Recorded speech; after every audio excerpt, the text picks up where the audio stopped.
Hero salary కోసం షాప్లో పనిచేస్తాడు. టైం అవుతుందని షాప్ వేస్తుండగా దొంగలు వచ్చి ఐటమ్స్ అన్నీ పగలగొడతారు. దాంతో హీరోకి తెలియకుండా కంటి దగ్గర ఏదో తగులుతుంది.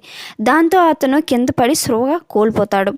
లేచి చూసేసరికి హాస్పిటల్లో ఉంటాడు. నడుచుకుంటూ వాష్రూమ్ వెళ్తూ ఉండగా అందరూ విచిత్రంగా చూస్తారు. రీజన్ ఏంటంటే తన కళ్ళకి క్లాత్ కట్టి ఉంటుంది. ఒక నార్మల్ పర్సన్ ఎలా నడుస్తాడో అలానే నడుస్తాడు. కళ్ళకు క్లాత్ ఉన్నా సరే అన్నీ కనిపించినట్టే వాక్ చేస్తాడు.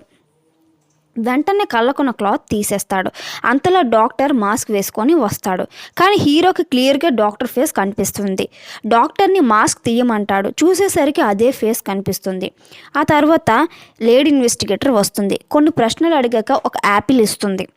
హీరోకి యాపిల్ చూశాక పురుగు కనిపిస్తుంది. ఇందులో పురుగు ఉంది అని చెప్తాడు. అది నీకు ఎలా తెలుసు? తిని చూపించు అంటుంది. తిని చూపించాక అందులో పురుగు ఉంటుంది.